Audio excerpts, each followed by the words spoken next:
자, 안녕하세요. 수업 시작하겠습니다. 여러분들 혹시 작심 삼일이란 말 알죠? 3일 안에 다 포기를 한다든지 3일이 넘어가면은 3주가 넘어가지는 거고 3주가 넘어가지면 석 달이 넘어가지는 거고 석 달이 넘어가지면 3년이 넘어가지는 거예요. 그래서 이제 3일째가 제일 중요한데 저번 주에 육아 사상 들으면서 많이 힘들어 하시는 친구들도 있었을 거예요. 이제 첫 주 같은 경우는 수업을 어떻게 하는지를 몰랐고 수강 신청 변경 기간이어서 그다음 두 번째 주 같은 경우는 이렇게 하는 거구나. 이게 대학 생활이구나. 이제 그다음에 그 다음 주 수업 두 번째 수업 들을 때는 이런 거였구나. 세 번째는 이런 거네 라는 단어들이 써요. 그러면서 3일 정도 지나면 내가 이걸 계속 해야 돼 말아야 돼 그 구분을 할 줄 알아요. 그래서 이걸 다시는 내가 하기 싫다라고 하면 포기를 하는 거고 그래도 초심으로 돌아가서 한번 해봐야지 라고 마음을 다시 추스려 잡으면은 4주, 5주, 6주가 이렇게 가지는 거예요. 이건 이렇게 제 수업과 연관된 건 아니고 항상 사람의 마음이 그래요. 그래서 정말 이번 주부터 다시 마음을 추스리고 초심으로 돌아가야겠다. 한번 재밌게 들어봐야겠다라고 하면은 또 이제 한 길을 가지는 거예요. 길이 그래요. 길. 처음에는 멋모르고 뭐지? 두 번째는 이런 거였구나. 세 번째 이런 거네 라고 넘어가져요. 저번 주는 많이 좀 힘들었을 거예요. 특히 이제 윤리 교육을 안 받으신 분들은 정말 조금 욕도 나오고 그랬을 거예요. 그런데 어차피 만난 인연 가봅시다. 어, 서양을 서양 철학은 크게 어떻게 구분을 하냐면 영미 철학, 독일 철학, 프랑스 철학으로 구분을 하는데 사실 시발점은 그리스였어요. 소크라테스, 플라톤, 아리스토텔레스 여러분들이 가장 많이 들었던 서양 철학자들의 이름이고 그 이후에 중세 천년이 맥이 끊겨요. 그때는 철학이 부재했다라고 하는데 철학이 없었어요. 왜냐하면 오직 한 분밖에 안 계셨기 때문에 그분만을 믿고 따랐거든요. 그 이후에 이제 니체부터 시작을 해서 근대 철학이 시작이 되었었죠. 데카르트 그때 이제 한꺼번에 나왔는데 영미는 영어하고 미국 영어권을 사용하는 쪽에서 나온 철학이고 독일, 프랑스 이렇게 구분을 하고 있고요. 동양 철학 같은 경우는 크게 아라비아 철학, 인도 철학, 중국 철학으로 나뉘긴 하는데 아라비아 같은 경우는 어떤 분류에서는 서양 쪽으로 넘기기도 해요. 그런데 이제 이슬람 사상에 기반한 사상 조류이기 때문에 상당히 철학적인보다는 종교성이 많아서 철학 쪽에서는 다루지는 않아요. 근데 이제 동양 철학은 크게 인도 철학, 중국 철학으로 나눈다. 인도 철학은 정통 철학, 비정통 철학, 베다 경전을 통한 철학. 인도 철학 저번에 공부했었고, 우리 이제 그 다음에 불교 철학, 비정통 철학 공부를 했었죠. 그 다음으로 이제 중국으로 넘어와서 공자맹자 순자의 육아 철학 공부를 했었고, 그 다음에 오늘은 이번 주는 노자 장자의 도가 철학을 하면 동양 철학 공부가 끝나요. 근데 어떤 친구가 질문을 했어요. 저번에 한국 철학은 없습니까? 라고 하는데 한국 철학은 이거 유가, 도가, 불가에 대한 상이한 해석을 제시했을 뿐이지 철학의 시발점이 되진 않았어요. 철학의 시발점이라고 아까 서양에서는 소크라테스, 그 다음에 동양 쪽에서는 인도 우파니샤드부터 해가지고 불교, 이쪽 중국 쪽에서는 공자, 노자부터 시작을 했으니까 우리나라는 그 부분에 대한 상이한 해석을 제시했을 뿐이다. 일본 철학 같은 경우도 우리나라 퇴계 이황의 영향을 받아서 해석의 차이가 있을지언정 철학의 시발점은 아니었다. 그런데 여러분들 공부했을 때, 어렸을 때 책을 읽었을 때 많이 들었을 거예요. 4대 성인, 뭐죠? 소크라테스, 예수, 석가모니, 공자예요. 그런데 확실치는 않지만 거의 확실하게 구분을 한다면 이 네 아들 중에 가장 큰 아들은 석가모니고 둘째 아들은 공자고 셋째 아들은 소크라테스고 넷째 아들이 2021년이니까 예수예요. 여러분들 중에 이제 이런 질문이 꼭 나와야 돼요. 어떤 질문이냐면 왜 저희는 이제 기독교고 그러는데 그 기독교 사상, 기독교 철학은 가르쳐 주지 않습니까? 왜 저는 기독교인인데 불교 철학은 꼭 들어야 됩니까? 이렇게 이제 질문하신 분들이 가끔 있어요. 그런데 어떻든지 간에 공자는 종교성을 가지고 있지 않는 신이 없는 사상, 육아 사상을 만들어서 육아 철학이고요. 저번 주에 공부했던, 저저번 주에 공부했던 불교는 철학과 종교성을 다 가지고 있어요.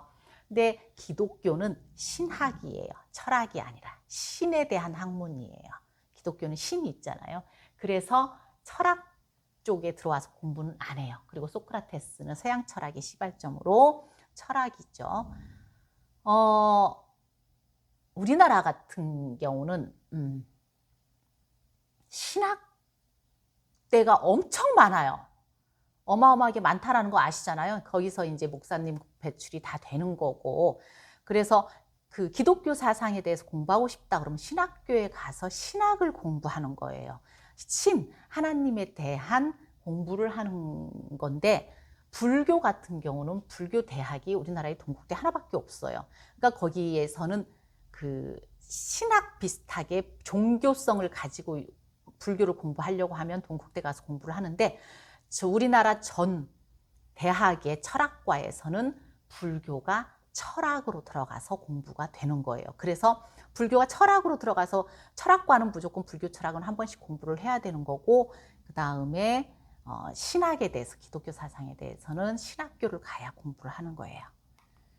중국 육아 철학사 저번 주에 한번 화살표 봤는데 2021년의 역사면 기원전 500년이니까 2500년, 500년의 역사가 있다면 한 1000년은 순자의 영향, 그 다음에 1000년은 맹자의 영향을 받았었는데, 이 기준점이 뭐였었냐면 저번에 뭐라고 그랬죠? 순자의 사상이 성악설이기 때문에 돈이 많이 들어간다. 두 번째, 법가가 실패. 그 진시황제가 18년밖에 유지를 못했던 법가 사상의 실패로 순자가 매도당했다. 이렇게 정리를 했는데, 또 다른 이유는 뭐였냐면 공자가 육아사상을 만들어요. 맹자랑 육아사상을 만드는데, 육아사상, 도덕적인 인간, 아무리 도덕적인 인간으로 살아도 가진 자들만 잘 살지 백성들이 잘 살지는 않더라는 거예요. 그러다 보니까 사회는 계속적으로 혼란스럽고, 사람들이 관심이 어느 쪽으로 가냐면 너무 지쳐, 이 세상 너무 살기 힘들어, 좀 편안하게 살고 싶어 라고 하면서 불교나 도교 쪽으로 관심을 가지게 되어요. 근데 이 맥을 끊는 사람이 이제 주자인데, 주자가 어지러운 설들이 판을 치니 세상이 혼란스럽다 그러거든요. 그러니 이를 막아야 된다 그러거든요. 그러니까 그때까지 불교와 도교가 중국에 어마어마한 영향을 미치고 있었다라는 거예요. 그러니까 그 선을 끊기 위해서 주자가 과거제도라고 그러죠. 우리 옛날에 그 관리인이 되려고 하면 시험을 봐야 되는 거. 그 관리인이 되려고 하는데 사서삼경을 봐야 시험을 관리인이 되게 만들어요. 관리 등용을. 그러니까 이제 육아사상을 공부를 해서 시험을 보아야 관리가 된다는 뜻이에요. 무슨 뜻인지 아시겠죠? 그러면 여러분들은 불교의 스님으로 중국에서 살다가 내가 아무리 관리 욕심이 난다고 사서삼경 육아 철학을 다 외우고 나서 시험 보겠어요? 그러니까 무슨 뜻이에요? 도가사상 믿는 사람과 불교사상 믿는 사람은 정권에 들어오지 마라라는 거예요. 예를 들어서 지금 말한 대로 공무원 시험을 보는데 육아사상으로만 볼 테니까 불교나 도교 사상 믿는 사람은 시험을 보지 말란 뜻이거든요. 이래서 맥이 끊어지고 다시 이제 육아 사상, 맹자의 사상이 판을 치게 될 수밖에 없었다라는 거. 그러니까 쉽게 말해서 불교, 도교가 어마어마하게 중국의 영향이 컸다라는 거. 자, 도가 사상은 말 그대로 이제 노장 사상이라고도 하는데, 노자와 장자의 사상을 합친 거예요. 이 양반이 노자예요. 되게 늙었죠. 노자는 늙었다는 노자인데, 자자는 성인 자자예요. 그러니까 공자의 자자, 맹자의 자자, 순자의 자자, 한비자의 자자, 이 모든 자자는 성인이란 뜻이에요.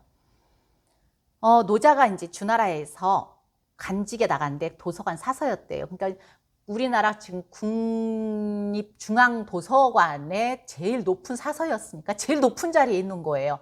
공부를 얼마나 많이 했겠어요. 그러다 보니까 공자가 가서 이제 배우고 싶어서 노자를 찾아가요.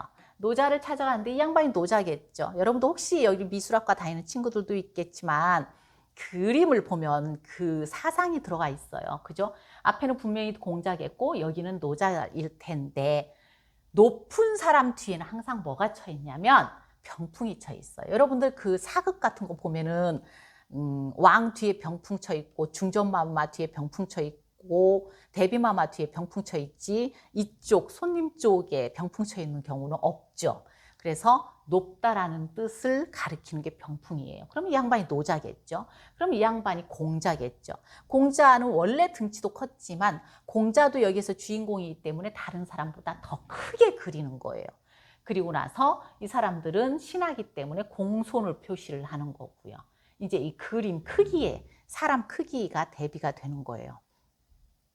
근데 확실치 않다고는 하는데 확실할 것 같아요. 공자가 노자한테 가서 배웠다라고 하는데 이 역사를 지우려고 하는 거. 저번에도 내가 역사는 승자가 썼다. 박근혜 전 대통령 이야기도 했지만 자신한테 유리한 거를 써 나간다고 그랬죠. 그러니까 육아 철학이 역사에서 성공을 했기 때문에 공자는 절대 노자한테 가서 배우지 않았다라고 말을 해요. 왜? 역사는 육아가 썼으니까. 도가 사상의 연원. 이제 어떻게 하면 이 혼란한 사회 질서를 다시 세울 수 있을까라고 하면서 공자가 제시한 게 뭐였어요? 저번 주에 유학에서 인이었죠. 사랑의 마음으로 내 마음과 네 마음이 하나임을 알고 그 자리에서 정성을 다하면 된다. 사랑을 통해서. 인의 구체적인 항목이 무엇인가요? 제자가 물었더니 얘가 아니면은 보지도 말고 듣지도 말고 말하지도 말고 행동하지 마라. 공자가 말을 해요. 그러니까 무슨 뜻이냐면 정명사상이에요. 군자는 군주답게, 신하는 신하답게, 아버지는 아버지답게, 아들은 아들답게. 그러니까 네 위치에서 너답게 살아라. 그게 바로 법이다.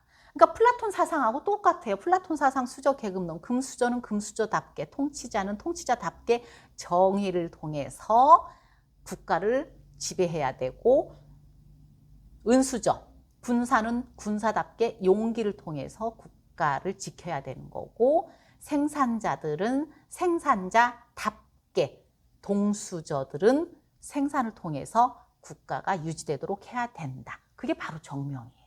그런데 저번 주에 육아 철학에 대해서 공부를 했지만 서양 철학이나 이 모든 사상들은 전 세계로 뻗어나갔고 불교 사상도 뻗어나갔는데 육아 사상 왜 뻗어나가지 못했다고?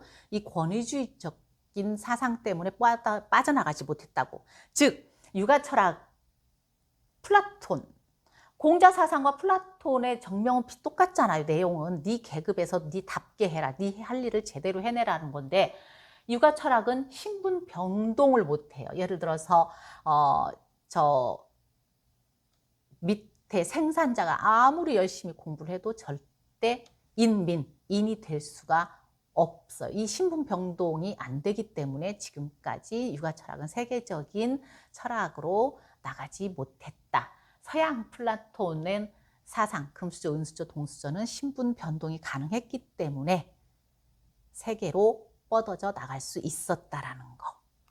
자, 그럼 도가 철학은 자꾸 이제 국가가 혼란스럽기 때문에 인과 예가 필요하다라고 공자가 자꾸 그러니까 노자가 뭐라고 했냐면 국가가 혼란스러우니까 충신이 만들어졌다. 봐라. 나라가 금방 망하게 생겼으니까 우리나라가 지금 그 촛불 집회 때 보세요. 나라가 이게 아니다 싶으니까는 너나 나나 촛불을 들고 가서 정의를 외쳤다. 이때 충신이 나오지 않느냐. 국가가 혼란스러우니까 충신이 만들어지는 거다. 그러니까 내비두면 이거 아니지. 국가가 지금 침몰하고 있잖아. 국가가 침몰하고 있으니까 우리끼리라도 나가서 촛불을 들고 소리를 질러봐야 되는 거 아니야? 라고 하는 게 인간의 본심이라는 거예요. 그죠? 인간의 본심이에요. 침몰하는 바다에서 우리나라가 침몰하고 있는데 어느 누구가 이거 나도 모르겠다라고 하면서 같이 침몰하려고 하겠어요. 그 안에서 이건 아니잖아 하라고 하면서 충신이 만들어지는 거. 이게 바로 우리의 본성이다. 자연적인 본성이다. 이걸 놔둬라. 자연적인 본성이 그대로 실현되게. 왜 억지로 야 너희들 지금 국가가 침몰하니까 얘로서 이렇게 해. 신하는 네가 지금 국가가 침몰하려고 하는데 너는 신하니까 이러한 예를 지켜서 너는 이렇게 행동을 해야 돼. 왜 자꾸 여기에다 짜맞히느냐. 이거는 유의다. 그대로 놔두고 자연적인 본성으로 충성심이 일어나는 거는 무의다. 유의는 유가가 주장을 하는 거고 무의는 도가가 주장을 하는 거예요. 이해하셨죠? 여기까지. 자, 도가는 믿을 만한 선비를 시켜서 재물을 나누게 하는 것보다, 이 말 참 좋아요. 믿을 만한 선비를 시켜서 재물을 나누게 하는 것보다 차라리 제비 뽑기를 해서 몫을 정하는 편이 낫겠다. 어째서 그런가? 유심한 것이, 마음이 그쪽으로 끌려가는 것이 공평함에 있어서는 무심한 것보다 못하기 때문이다 라고 했어요. 저번에 보세요. LH 그 문제 계속 일어나는 거. 사실 솔직히 나는 그런 돈도 없지만 여러분들 같은 경우 마음에 한번 이렇게 생각을 해보세요. 옆에서 저 땅 사면은 한 달 있다가 10배가 올라가는데 여러분들 안 사겠어요? 그런 정보를 옆에서 어떤 친구가 옆에 줬다 그러면은 여러분 안 사고 나는 정의롭게 있어야 돼 라고 하겠어요? 마음이 끌려가는 거예요. 그게 끌려가는 게 유심이에요. 그러다 보니까 우리나라 그 정권에서 이렇게 보세요. 자기들이 가지고 가고 싶은 거 다 가지고 가려고 하는 거잖아요. 법이 안 바뀌는 게 뭐예요? 집값이 안 떨어지는 게 뭐예요? 자기 집들이 지금 20채, 30채가 있는데 집값이 떨어지면 어마어마한 손해인데 이 법을 통과를 시키겠어요? 안 시키죠. 그죠? 믿을 만한 선비를 시켜서 재물을 나누게 하는 거. 우리나라 정권에 이렇게 정치를 해서 국가가 침몰하지 않게 제대로 해주십시오라고 뽑아놨는데 자기들 편리대로 자기들 거는 이만큼 좋은 걸로 빼놓고는 안 좋은 거는 이만큼 남겨놓고는 그걸 백성들한테 뿜빠이를 시켜주려고 하는 이러한 세상, 차라리 제비 뽑기를 해가지고 나눠 갖는 것이 훨씬 낫겠다라는 게 노자의 사상이에요.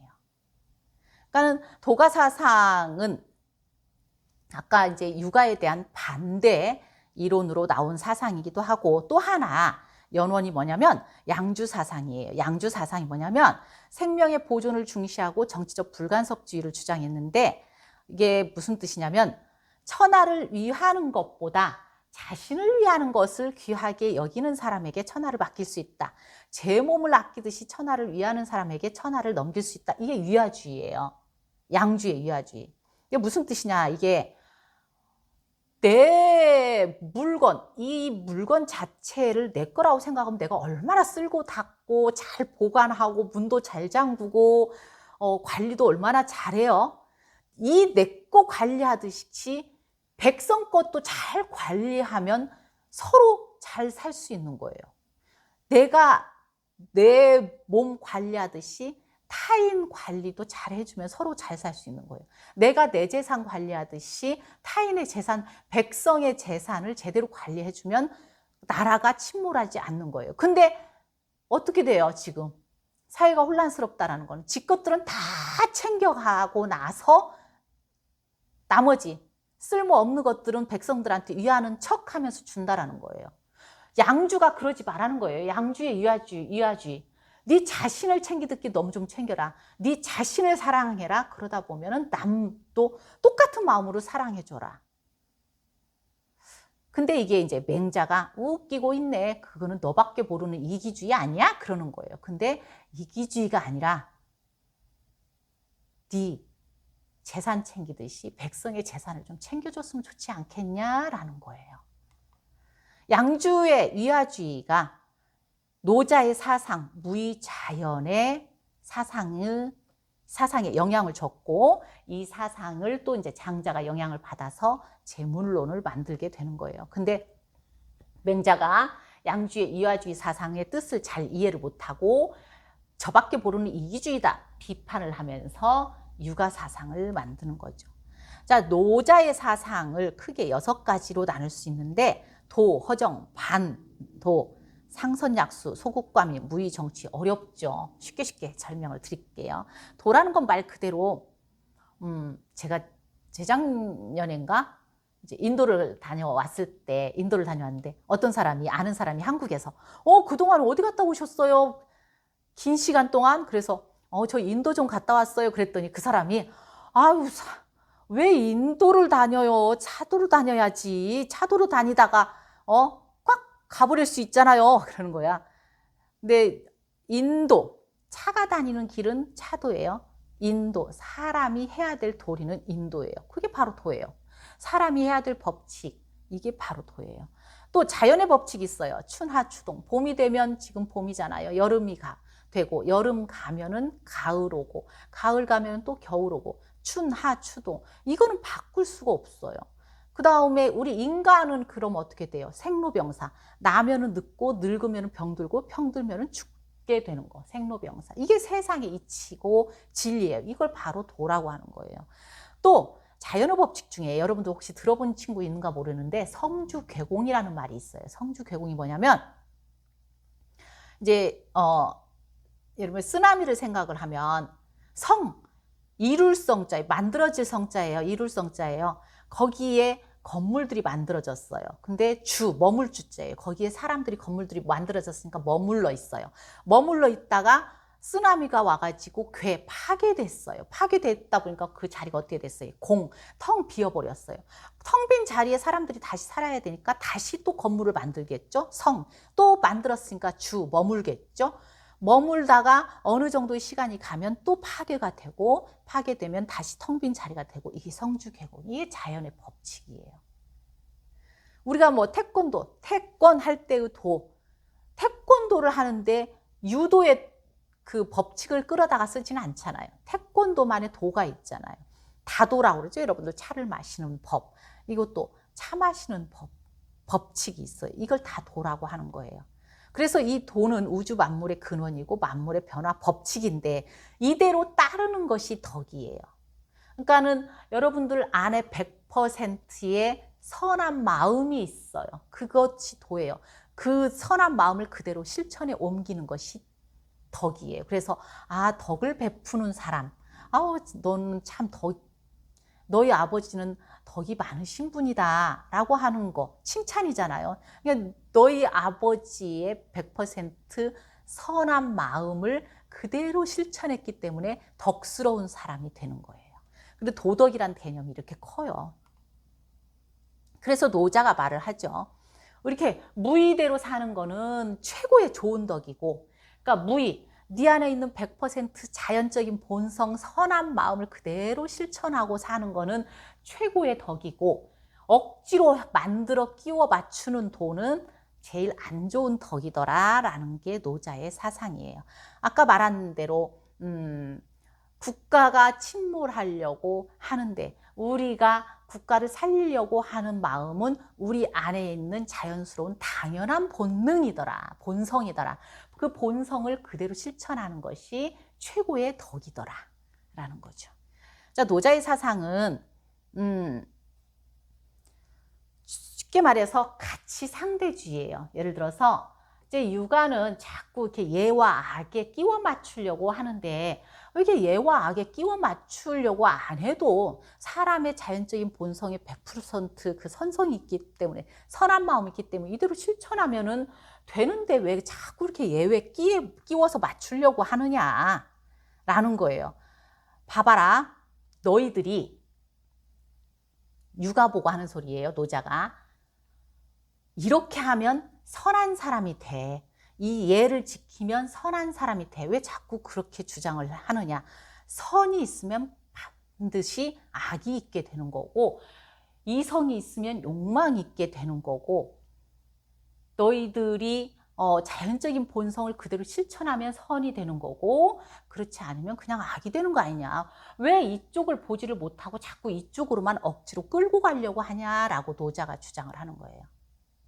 그러니까 육아는 뭐예요? 아까 공자는 인을 실천해서 이성적인 사유를 통해서 이쪽으로 자꾸 가야 된다. 욕망을 절제를 하고 욕망을 버리고 자꾸 이쪽으로 개만 또 못한 놈들 되지 말고 자꾸 이쪽으로 가야 된다, 이쪽으로 가야 된다. 뭘 통해서? 얘를 통해서 아니면 정명을 통해서 이렇게 가야 된다. 육아는 자꾸 이러는 거예요. 근데 노자는 안 그러는 거예요. 노자는 네 안에 100% 착한 마음이 있고 그게 자연적인 본성인데 그냥 이대로 실천하면 되는데 이게 선인데 선이 이대로 실천 안 하면 악이 되는 건데 왜 억지로 끼워 맞추냐. 노자는 그러는 거예요. 노자는 책이 이제 도덕경 책이죠. 작년 12월 31일인가 제가 저녁에 이제 카톡을 하나 받았어요. 그랬더니 그 작년 1학기 때 수업 받던 애기가 제가 올해 말까지 도덕경을 읽는 거를 꿈을 세웠는데 드디어 12월 30일 날 도덕경을 다 읽는 거를 마쳤습니다.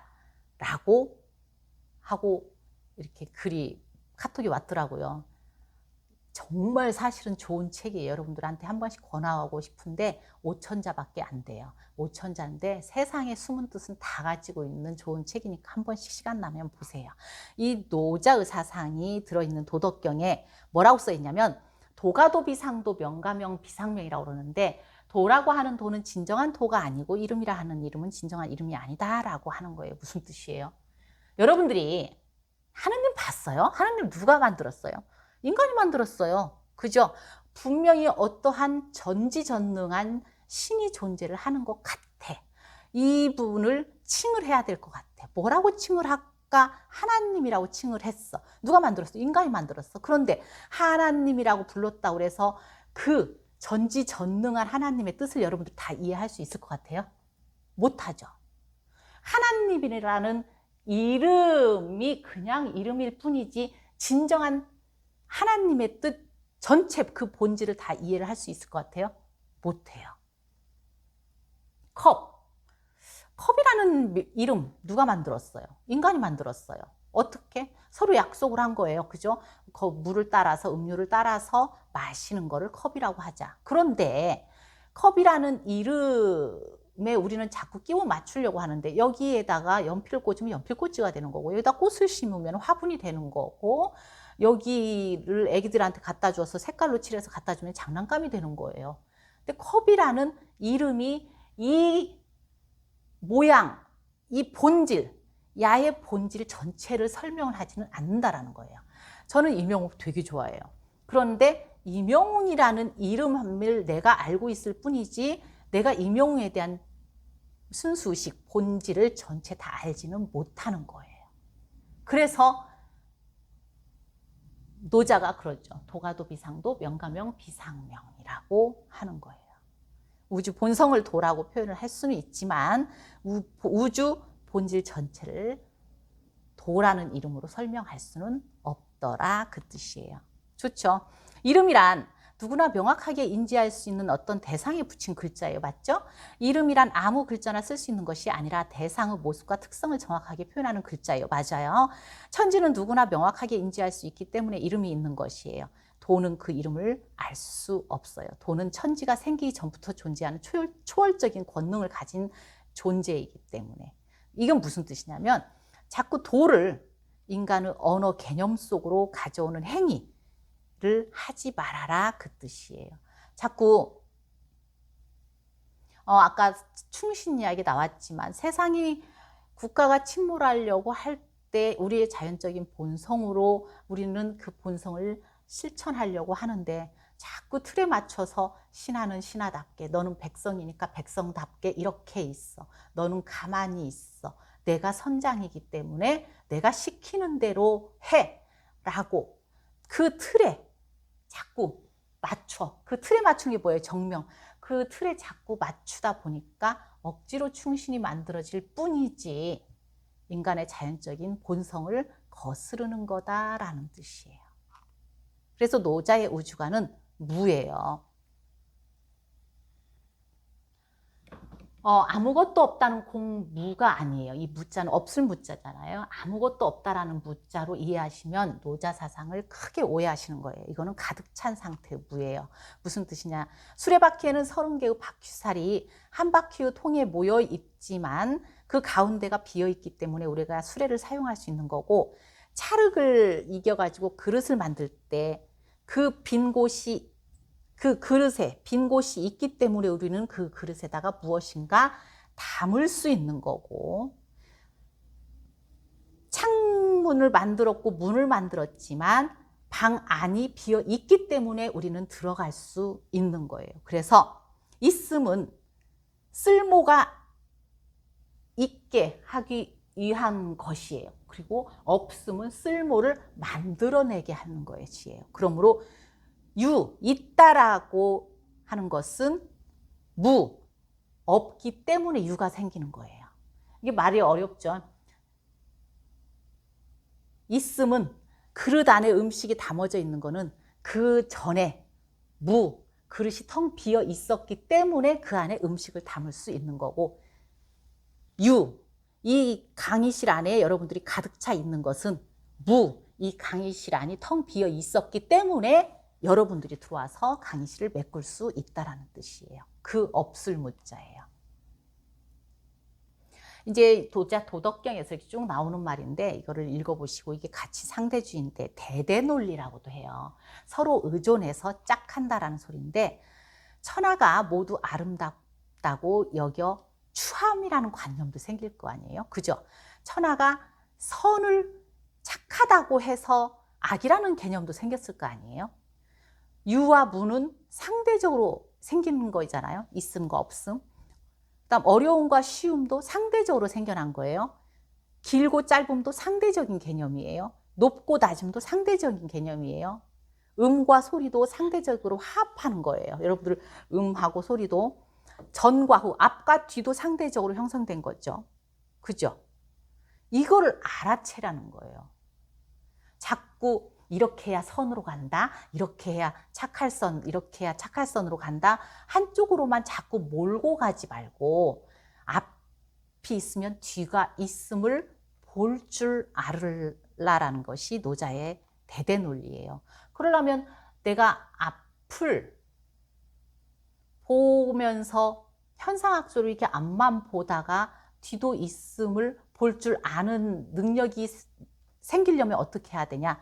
마음을 비우고 고요히 해가지고 내 안에 자연적인 본성이 있음을 깨닫고 그대로 실천을 하면 되는 거예요. 그래서 노자의 무의는 인위적인 행위를 하지 않는 것이다. 내 안에 있는 자연적인 100% 선한 본성을 그대로 자연 그대로 모습이니까 그대로 실천만 하면 될 것이다 라고 하는 거예요. 노자 사상에 이제 반자도지동이라는 게 있는데, 반은 되돌아오는 작용이에요. 그러니까 극을 추구하지 않는 순환 논리인데, 무슨 뜻이냐?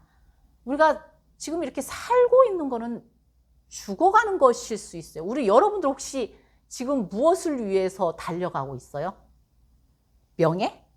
공무원이라는 어떤 자리? 사업이라는 어떤 자리? CEO라는 어떤 자리? 그걸 위해서 달려가는 것 같아요? 맞아요. 맞는데 또 하나, 죽기 위해서 달려가고 있어요. 잘 죽기 위해서 달려가고 있어요. 우리는 죽음을 향해서 열심히 달려가고 있어요. 그죠? 불행 속에는 복이, 복 속에는 불행이 있어요. 분명히. 그죠? 이게 반이에요. 가치 상대주의, 대대논리, 반. 앞이 있으면 뒤가 있고 행복이 있으면 불행이 있는 거를 볼 줄 아는 능력을 좀 키워라. 지금 나에게 찾아오는 재앙, 안 좋은 일들은 그 속에 행운이 기다리고 있다라는 거고, 나에게 찾아온 행복, 그 속에는 분명히 재앙이 숨어져 있다라는 거고, 세상의 그 끝을 누가 알겠는가? 세상에는 정답이 없도다. 모든 사람들이 가는 길이 반드시 옳은 길은 아니기 때문에 여러분들은 죽음을 향해서 달려가지만 여러분들의 길을 가기를 바라는 거죠. 1998년에 IMF 시절이었잖아요. 그 해에 500원짜리 동전을 8,000개를 만들었어요. 8,000개 중에 여러분도 혹시 동전 들고 있는 거 이렇게 한 번씩 주머니 보세요. 요즘 주머니에 동전이 귀한 세상이지만 1998년이라고 써 있으면은 하나에 얼마씩 지금 매겨지냐면 200만 원, 좀 훼손이 됐으면 150만 원 정도 매겨지거든요. 그래서 이것만 가서 수집하는 사람들이 있어요. 그런데 우리는 지금 동전에 앞만 보고 있잖아요. 저 뒤에 뭐가 있음을 보라고요? 뒤가 있음을 보라고요. 상선약수라는 게 있어요. 최고로 으뜸 가는 선은 물과 같다. 물은 낮은 곳에 항상 머물러 있어요. 저 꼭대기에 물이 있지는 않잖아요. 만물을 이롭게 해요. 그리고 다른 남들과 다투지 않아요. 물은 지 할 일만 해요. 또 세상에 가장 부드러운 것이 세상에 가장 강한 것을 부린다. 구분나무는 베어지지 않는다. 이게 이제 노자가 했던 말 중에 가장 유명한 말인데, 물 이야기 먼저 할게요. 물은 지극히 착한 것은 마치 물과 같다. 물은 만물을 이롭게 하면서도 다투지 아니하고 모든 사람이 싫어하는 낮은 자리로 흘러간다. 그러므로 도에 가깝다. 도덕경에서 노자가 말하는 물의 7가지 덕목이 있는데, 이게 뭐냐면 낮은 곳으로 흘러가는 겸손이 담아져 있고, 막히면 돌아가는 지혜가 담아져 있고, 꾸정물까지 받아주는 포용력이 들어가 있고, 어떤 그릇에도 담기는 융통성이 들어가 있고, 바위도 뚫는 인내와 끈기도 있고, 장엄한 폭포처럼 투신하는 용기도 있고, 유유히 흘러 바다를 이루는 큰 뜻도 있다. 그래서 최고의 선은 물과 같다라는 게 노자의 사상이고, 상선약수라는 뜻으로 여러분들에게 전달을 하고 있어요. 사실 물처럼 말없이 흘러가면서 모든 것을 다 씻겨 내려가는 게 어디 있어요. 그러다가도 이건 아니다 싶으면 한 번씩 전부 깨끗이 쓸고 가기도 하는데, 또 하나 노자가 한 말 중에 구분나무는 베어지지 않는다라는 말이 있어요. 이게 무슨 말이냐? 임종을 앞둔 스승이 제자인 노자를 불렀어요. 마지막 가르침을 주기 위해서. 이 말이 이상하다. 스승은 자신의 입을 벌려가지고 노자에게 보여주면서 물었어요. 그러니까 이제 스승님이자 노자 스승님이 금방 돌아가시게 생긴 거야. 그러면서 노자한테 이런 말을 하는 거야. 내 입안에 무엇이 보이냐? 그랬대. 혀가 보입니다. 노자가 그랬어. 그랬더니 이는 보이냐? 그러더래. 스승님이. 스승님의 이는 다 빠지고 없습니다. 노자가 그랬어. 이는 다 빠지고 없는데 혀는 남아있는 이유를 아느냐? 스승님이 그랬어. 그랬더니 노자가 이는 단단하기 때문에 빠져버리고 혀는 부드러운 덕분에 오래도록 남아있는 거 아닙니까? 라고 하는 게 구분나무는 베어지지 않는다라는 거예요. 여러분들 그 산에 가서 소나무를 이렇게 보잖아요. 반듯하게 이렇게 막 서 있는 거와 막 그 굽어져 있는 소나무가 있어요. 그림 있나? 없나? 굽은 소나무가 산을 지킨다라고 하는 말이 있거든요. 그러니까는 반듯하게 정말 멋있게 잘 자란 거는 이러한 그 탁자를 만들기 위해서 다 잘리는 거예요. 더르륵 톱으로 이렇게 다 잘리는 거예요. 근데 구분나무는 쓸모가 없어요. 그러니까 나중에 남아져 있는 거 보면 전부 구분나무만 남아져 있는데, 구분나무가 산을 지킨다라는 곡죽전이 있어요. 구분나무가 자신의 수명을 누리고 자벌레는 몸을 굽혔다가, 벌레는 몸을 굽혔다가 펴으로써 앞으로 나가게 되고, 물은 파인 곳에 고이고 옷은 달아야 새 것을 장만하게 되며 욕심이 적어야 만족을 얻는다라는 말이 있어요. 그래서 나에게 가장 큰 영향을 끼친 사상가를 꼽으라면 나는 주저없이 노자라고 말할 것이다 라고 톨스토이가 말을 하게 되는 거죠. 그러니까 너무 뻣뻣하게 잘난 체 하면서 도도하게 안 살아도 된다라는 뜻이에요. 세상에 지가 도도하게 잘 살고 지가 제일 잘났다고 하는 사람들 보면 빨리 꺾이잖아요. 연예인들 보세요. 내가 제일 잘 나가는 사람들은 한 번에 딱 나락으로 떨어지는데 진짜 쉽게 떨어지잖아요. 그러니까 그렇게 유별나게 높게 안 올라가도 된다라는 게 노자의 사상이에요. 어딨냐? 또 하나. 또 있는데? 다 했구나. 이건 물에 대해서, 이거는 이제 혀하고 혀에 대해서, 그리고 이거는 이제 소나무에 대해서 설명을 노자가 하게 되는 거죠. 노자 이제 정치로는 소국가민이에요. 그러다 보니까 너무 큰 나라는 다스리기도 힘들고 사람들이 많기 때문에 더 혼란스러워져. 그러니까는 되도록이면은 나라는 좀 작았으면 좋겠다. 그러면서 통치자가 해야 될 일은 뭐냐면 통치자의 자연적 본성, 아까 유아주의처럼 지 몸 사랑하듯이 백성을 사랑하는 그 마음을 가지고 통치를 하면 참 세상이 좋을 것 같아. 그러면서도 물은 공을 내세우지 않는다.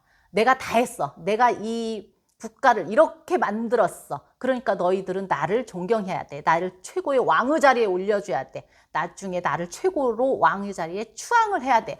이러한 공을 세우지 않아야 된다. 정치자는. 이제 노자 사상은 정말 간단한 게 뭐냐면 육아 동자 사상이 싫었던 거예요. 억지로 함이 싫었던 거예요. 네가 신하니까 신하의 예를 지켜서 이렇게 해야 돼. 네가 군주니까 군주 예를 지켜서 이렇게 해서 나라를 다스려야 돼. 억지로 안 해도 그냥 된다라는 거예요. 그러니까는 항상 앞 뒤를 보라는 가치 상대주의 대대 논리. 옛날에 이제 석가모니 때 석가모니가 그랬어요. 사람들이 이제 봄이 되니까 밭을 가려고 꽃갱이를 들고 가서 밭을 이렇게 막 가는 거예요. 그랬더니 땅 속에 숨어 있는 벌레들이 막 바깥으로 나오는 거예요. 땅을 가니까. 여러분들 그 땅 갈아보신 친구 있어요? 지렁이들하고 막 밖으로 나오잖아요. 그랬더니 새들이 막 달려 내려오는 거예요. 그래서 그 지렁이들을 전부 이렇게 쪼아서 주워 먹는 거예요. 석가모니가 이제 깨달은 거예요. 누군가에게 선은 누군가에게 악이 되는 것이다. 누군가에게 행복은 누군가에게 불행이 되는 것이다. 새에게는 행복이 됐지만 벌레에게는 지금 죽음이잖아요. 그죠? 새에게는 선이지만 벌레에게는 최고의 악이 돼버린 거예요. 이거를 볼 줄 알으라는 거예요. 이게 이제 노자 사상에도 그대로 묻어져 나오는 거죠. 여러분들 내가 정말로 최고의 행복을 누리고 있다라고 할 때는 뒤에 분명히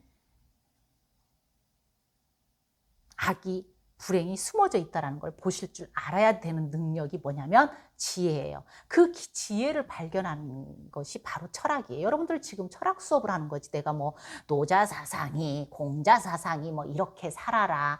그런 거를 굳이 말해야 될 이유는 없잖아요. 여러분들은 그게 지혜임을 깨달아는 거예요. 이 사상가들을 통해서. 많이 이제 전북대가 확진자가 좀 그래도 지금 오늘도 많이 생기고 그랬잖아요. 지금 한 3, 4일째에 또 5명 더 생기고 뭐 그러는데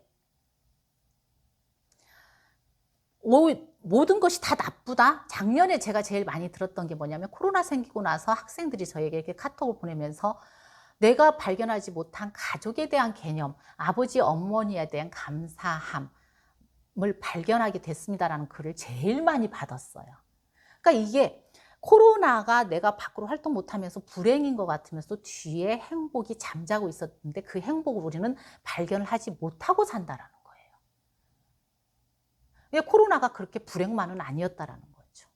가족의 소중함을 느끼면서 가족과 함께 하려고 새로운 놀이를 발견하고 뭐 넷플, 우리 같은 경우도 그랬거든요. 이제 넷플 이렇게 해가지고는 저녁에 소파 그 바닥에 방바닥에 누워가지고는 영화 보듯이 한 가족이 저희가 5명인데 이렇게 보고 그러한 행복이 숨어져 있었다는 걸 발견하면서 실천할 수 있는 능력이 있다는 거예요. 동전의 앞만 보지 말고 뒤만 볼 줄 안다, 알 수 있는 능력을 키우라는 거예요. 내 앞에 있는 현상만 보지 말고 그 뒤에 숨어져 있는 본질을 보라는 거예요. 아까 그 컵, 또 이명웅 얼굴 다 말을 했잖아요. 그 앞에 나와 있는 이명웅이라는 얼굴 현상, 노래 잘하는 현상 말고 그 뒤에 있는 본질을 찾을 줄 아는 지혜가 필요하다라는 거예요. 여러분들이 주연이면 주연이, 여러분들이 은지면 은지라는 인간의 현상만 보고 판단하지 말고 뒤에 있는 본질을 보라는 거. 이은지라는 현상만 보고 나서 내가 어떠한 판단을 해버리면 그건 지혜롭지 못하다라는 거. 이런 걸 깨달으라는 것이 노자의 사상이에요. 여러분들이 아무리 지금 코로나 때문에 막 방에서 답답하고 불행하고 하지만 또 나름 여러분들이 행복을 찾아볼 수 있을 것 같아요. 제가 제일 좋아하는 말 중에 은생어해, 해생어운이라는 말이 있어요.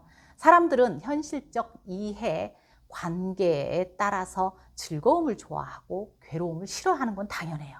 좋은 것도 은혜고 나쁜 것도 사실은 은혜예요. 낮과 밤은 떨어져 있지만 낮이 지나면 밤이 오고 밤이 지나면 낮이 돌아오듯이 둘은 반드시 서로 뒤따르게 되어 있어요.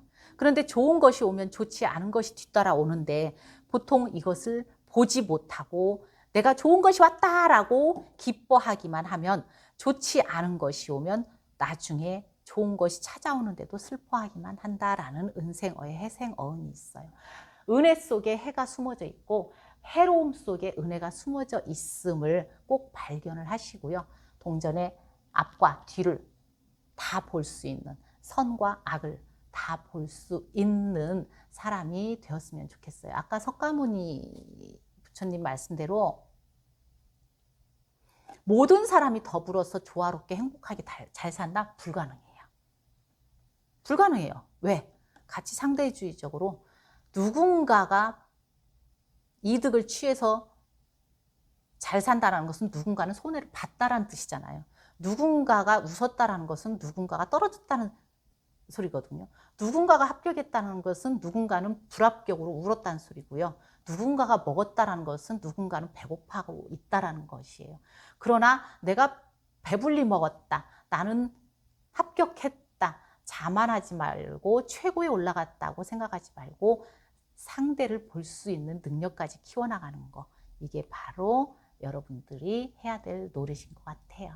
수고하셨고요. 감사합니다. 조금 이따 또 금방 와야 돼요.